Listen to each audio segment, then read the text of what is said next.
Jolani had a £10 million bounty on his head because he had connections, affiliations to the Al-Qaeda, etc. And he was wanted by the US. But that all changed and he became handsome man, strong fighter before. Statements that have been sent by Donald Trump. You cannot believe this stuff. This video is sponsored by Muslim Mastery, inshaAllah, to build confidence in speaking. Brothers and sisters, confidence is very important. Confidence was one of the things that led me to Islam. Not my own confidence, but the confidence of Zakir Naik, Ahmediyya. As the confidence that he had in his religion made me realize, why is he so sure about what he's speaking? And he made me listen to him attentively. So guys, when it comes to confidence and how to speak, you need this in marriage, work, colleagues, friends, giving dawah. So brothers and sisters, many da'is have also taken this course, inshaAllah. Please check in the link below. Let's get straight to the video. Assalamu alaikum wa rahmatullahi wa barakatuh, brothers and sisters and dear friends. One man's terrorist is another man's hero in many situations, but it depends if you're America, yes? Because America is strategically consistent, not morally, and we can see that once again with Jolani. Jolani had a £10 million bounty on his head because he had connections, affiliations to the Al-Qaeda, etc.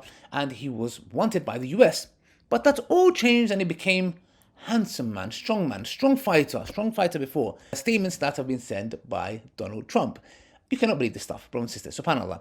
But this video, brothers and sisters, in the media, as you can see, brothers and sisters, Middle East Eye, Jordan's king warned US against assassinating Syria's Shara before Trump's meeting. So, US Senator says Trump's foreign policy officials may have floated options of assassinating President Mohammad Arshad. But why did they not? Did they want to assassinate him because he was involved in Al-Qaeda or whatever it is for the matter? No.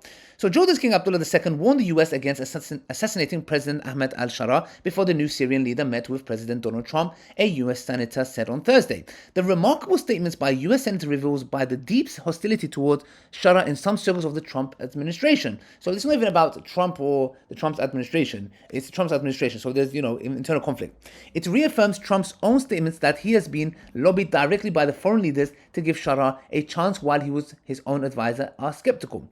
I have been concerned by some rumors that I have heard in some foreign policy circles of the administration, though that one option that's being suggested in assassinating the new leader of the Syrian government, Ahmed al-Shara. Democratic Senator Jean Shaheen said in the Senate hearing on Thursday. And obviously this is based on, Israel pulling the plug. They're looking at, what benefits the region. Him there, not there, let's see. And obviously the King Abdullah said, one of the things that was pointed out to us by the King Abdullah was that a change in leadership of that kind would create an all-out civil war in Syria. That would not be good to take advantage of the opportunity we have to move that country forward, Shaheen said. So as you can see, it's strategic. It's not morally or what they've done or whatever it is for that matter.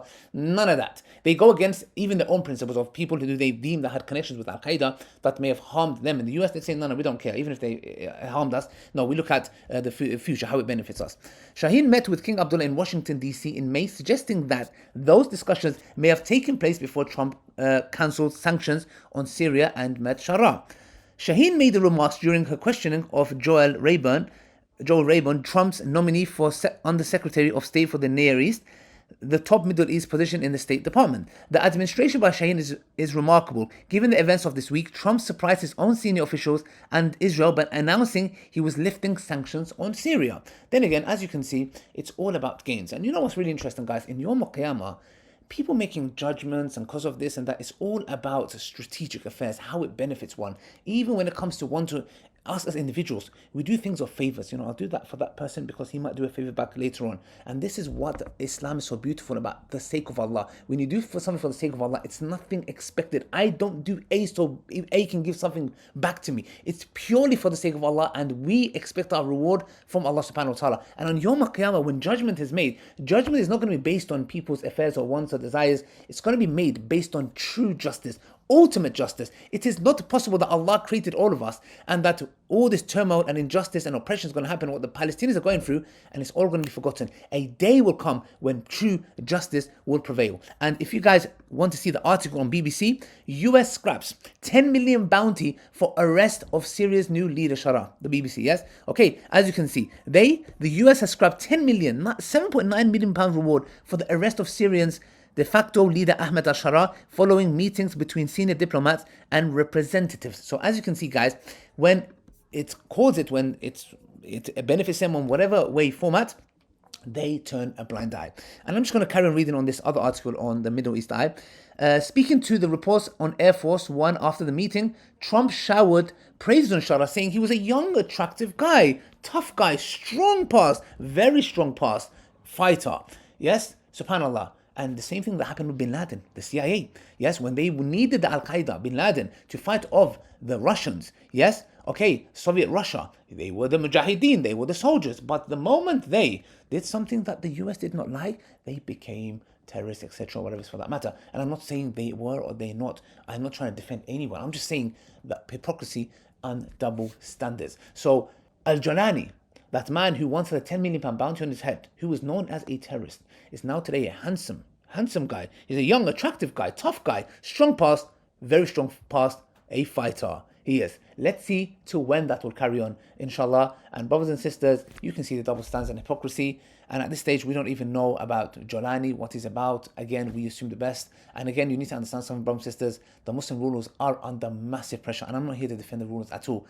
But the matter is not as easy as you guys make it out to be. There's so much at stake. And to see that, what's going on, you would say, okay, why would Jolani shake hands with Trump or this?